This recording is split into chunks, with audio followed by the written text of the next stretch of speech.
प्रदेश के मंत्री डॉक्टर वासुदेव जी चावला से मैं निवेदन करूंगा स्थान ग्रहण करें। हमारे जिला अध्यक्ष वसंत जी शर्मा से निवेदन करूंगा स्थान ग्रहण करें।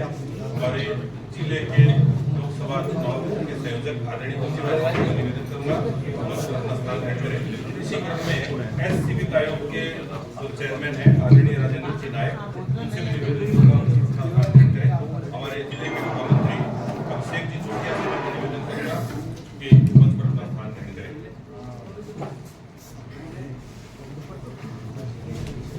जैसे कि में आपकी बड़ी अच्छी पहचान है, पार्टी के लिए आपने बहुत विशेष रूप से काम किया। राजस्थान का आप प्रभार देख रहे हैं आप, और मैं आपको परिचय दूं, अविनाश जी गहलोत, आप चेतारण से विधायक हैं और वर्तमान में राजस्थान सरकार में कैबिनेट मंत्री हैं। आपका भी मैं स्वागत करता हूं। हम सबके बीच में उपस्थित हैं डॉक्टर वासुदेव जी चावला, प्रदेश मंत्री हैं, आपका भी स्वागत। वसंत जी हमारे जिला अध्यक्ष,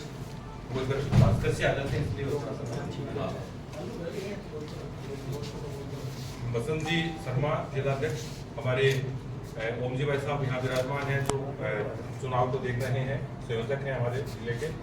राजेंद्र जी नायक SCB आयोग के चेयरमैन हैं, और अभिषेक जी चौटिया हमारे जिले के महामंत्री हैं। हमारे मंडल अध्यक्ष जी दीनदयाल जी उपस्थित हैं। हमारे आप सभी को नमस्कार।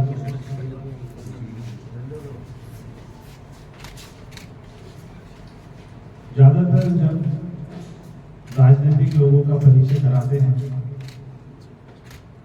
तो हमेशा उनके चुनाव के बारे में ये बताया जाता है, वरना मैंने जो संगठन में काम किया उसके बारे में आपने नहीं बताया।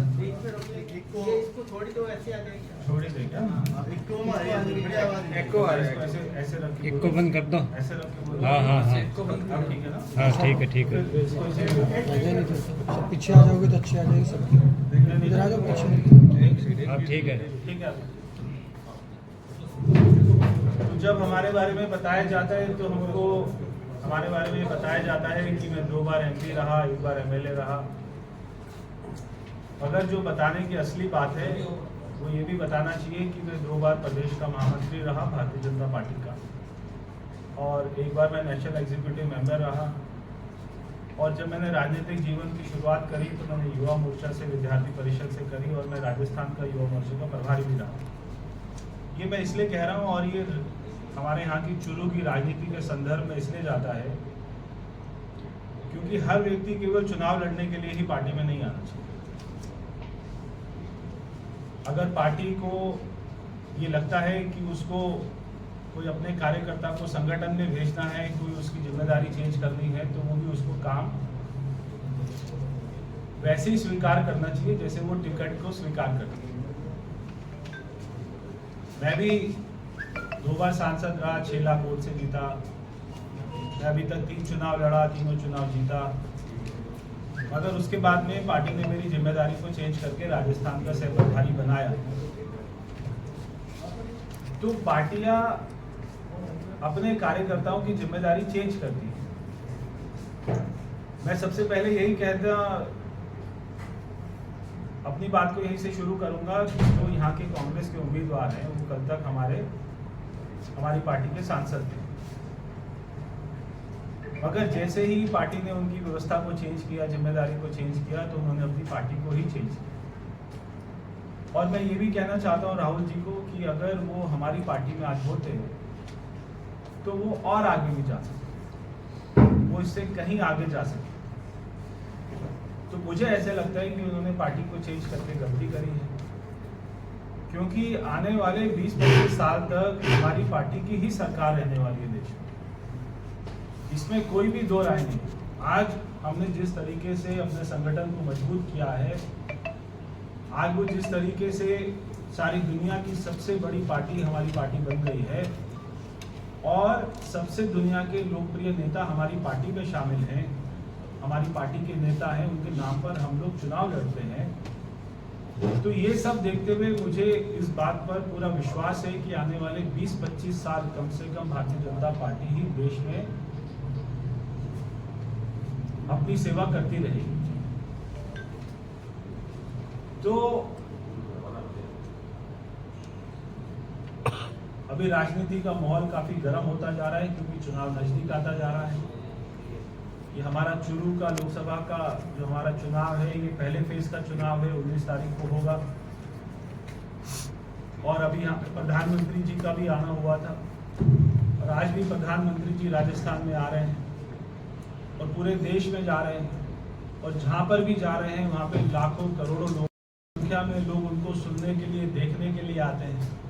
हमारे गृह मंत्री जी का दौरा हो रहा है, वहाँ पर भी उनको सुनने के लिए लाखों लोग आते हैं। हमारे राष्ट्रीय अध्यक्ष जी का दौरा हो रहा है, योगी आदित्यनाथ जी का दौरा हो रहा है, बहुत सारे हमारे नेताओं का दौरा हो रहा है।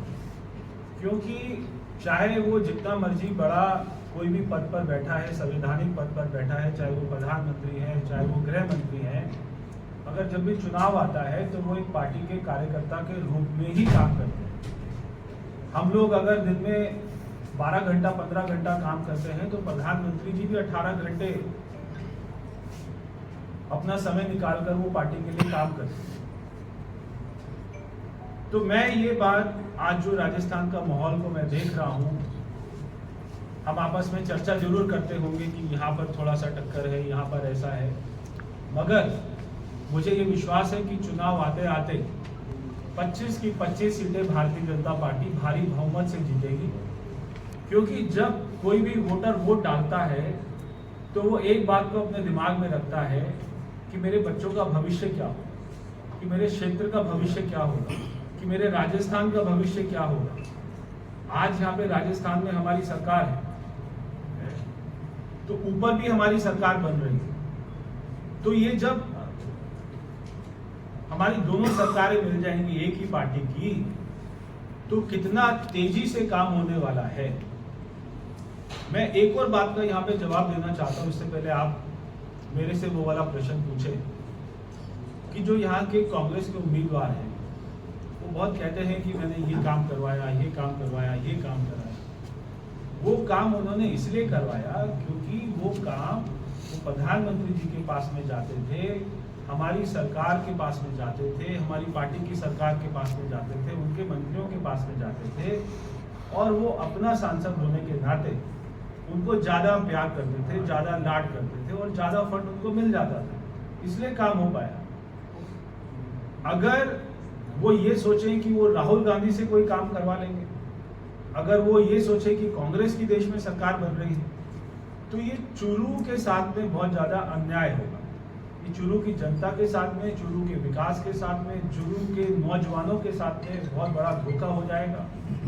इसलिए जो भी ये चाहेगा कि वो देश में अच्छा माहौल हो, देश में सुरक्षित माहौल हो, देश हमारा आगे बढ़े, देश हमारा 2047 तक जो है पूरे दुनिया की सबसे बड़ी शक्ति बने, विकसित भारत बने, तो उसके पास में एक ही विकल्प है, दूसरा विकल्प ही नहीं।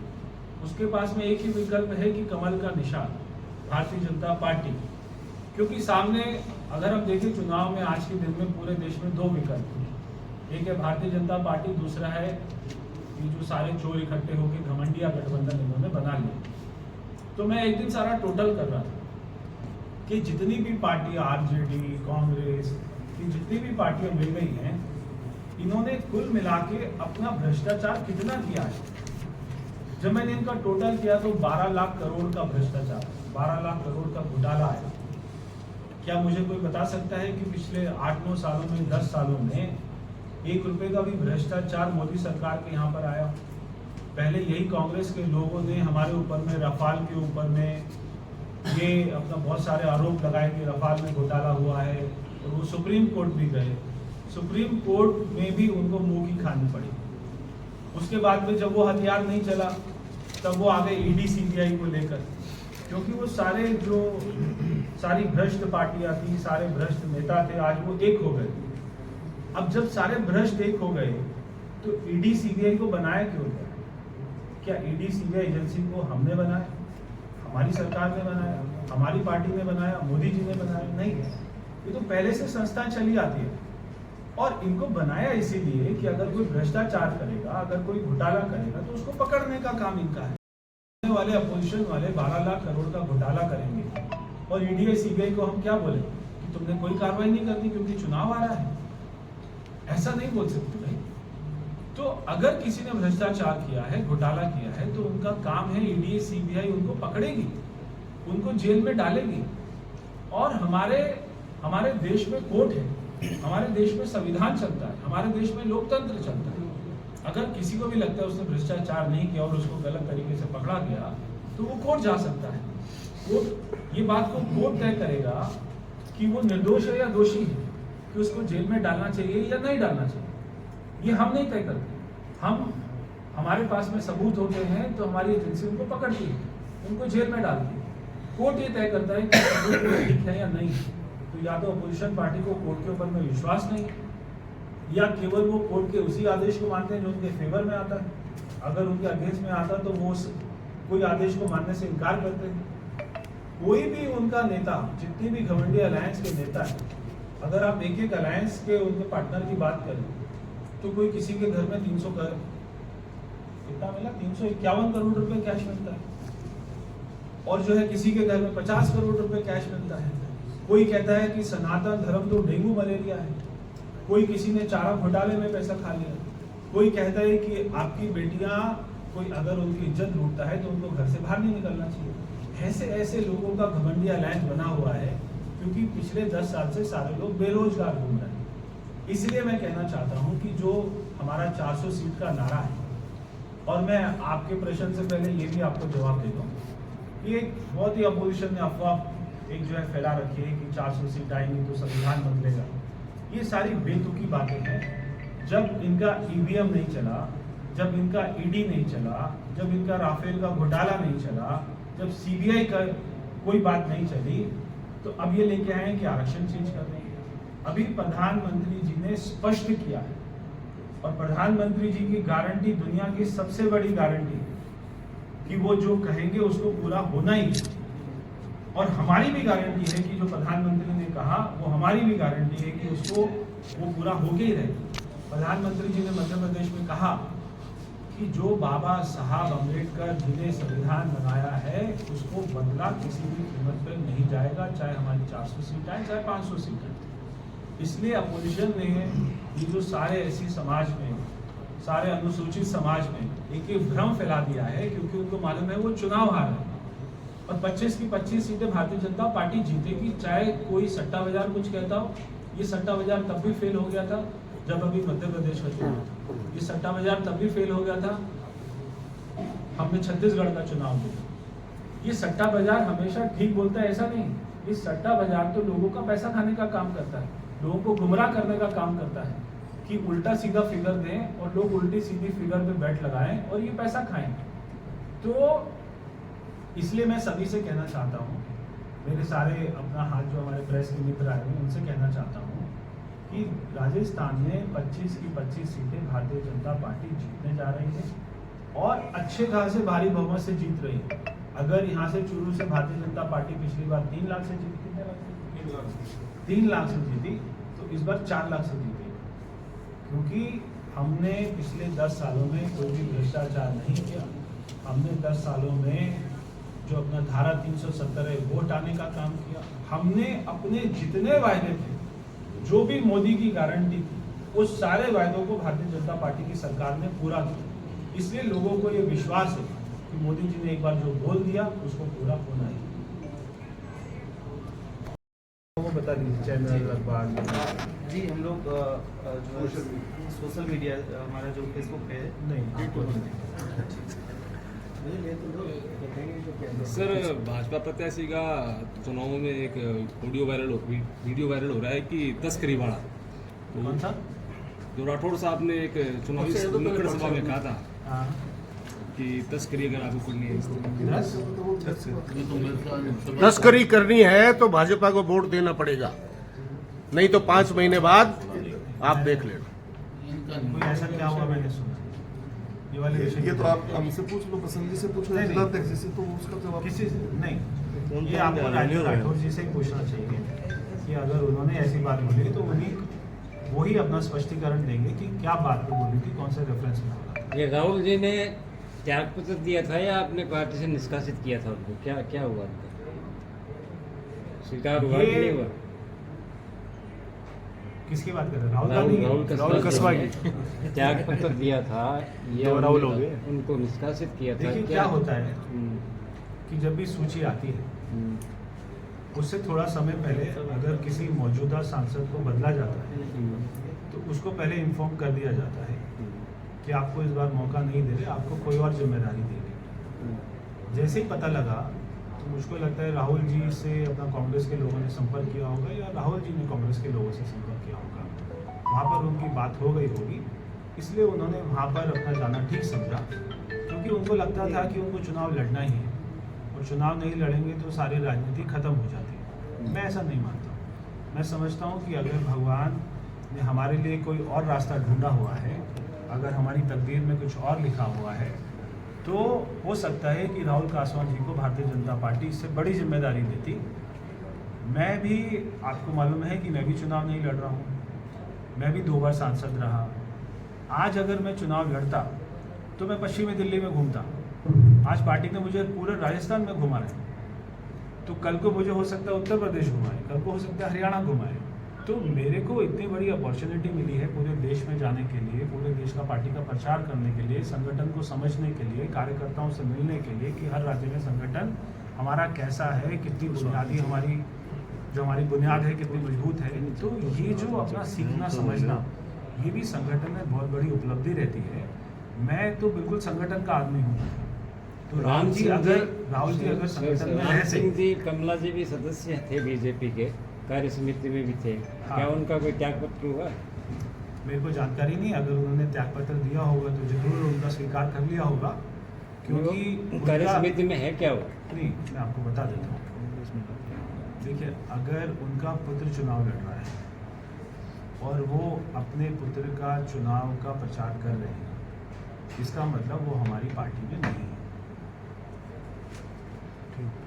सर, एक तरफ राजनीति के व्यक्ति के सामने एक नए व्यक्ति का मुकाबला है, क्या कहेंगे? राहुल कस्बा प्रिपेयर है राजनीति में और देवेंद्र झाझड़िया कच्चे है राजनीति में, तो क्या लगता है सर, आपको लगता है कि वो इनको?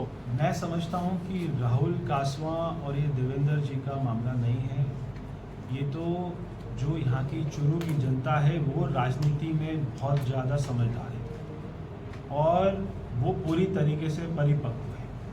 और चुरू की जनता ये जानती है कि हमारे देश का भविष्य किसके हाथों में है, हमारे राजस्थान का भविष्य किसके हाथों में है, और जिसका हाथों में देश का भविष्य है उसी के हाथों में चुरू का भविष्य भी होगा। इसलिए उनको 19 तारीख को किसका बटन दबाना है ये चुरू की जनता भली भांति जानती है और सब चाहते हैं कि मोदी जी के पीछे वो चट्टान बन के खड़े रहें। अभी जो जाति आप सहपरवारी हैं और पूरे 25 की 25 सीटों की जिम्मेदारी आपके ऊपर है कि जिताना ही है, लेकिन झुंझुनू, चुरू, सीकर, जैसलमेर, बाड़मेर की जो भीड़ है और जो सोशल मीडिया है या अखबार है वहाँ टक्कर बताई जा रही है, तो क्या आपको लगता है कि 25 की 25 सीट जीतने में सक्षम है भारतीय जनता पार्टी? देखिए, ऐसा आपका मानना हो सकता है कि टक्कर, मेरा नहीं सर, अखबारों की बात की है मैंने और सोशल मीडिया की बात की है, भीड़ की बात की है। जो अगर कहीं पर 20-30 हज़ार की भीड़ कहीं दिखाई देती है उससे चुनाव का रुख आप नहीं मालूम कर सकते। और जब हमारे प्रधानमंत्री जी जाते हैं तो वहाँ पे 1.5-2 लाख की भीड़ होती है। मैं ये भी नहीं कहता कि उससे भी रुख का अपना पता लगता है, मगर मैं इतना जानता हूँ कि जब हम जाते हैं, लोगों से मिलते हैं, तो लोग अपना विश्वास प्रधानमंत्री जी के ऊपर में व्यक्त करते हैं, मोदी जी के ऊपर में व्यक्त करते हैं। तो लोगों से मिलकर उनका डोर टू डोर जो हमारा कैंपेन चल रहा है उससे ही पता लगता है कि 25 की 25 सीटें आएंगी। कहीं कोई ये जो भी टक्कर है ये केवल अखबारों तक सीमित है, ये केवल सोशल तक, अपना मीडिया तक सीमित है, बाकी कहीं कोई ऐसी बात नहीं।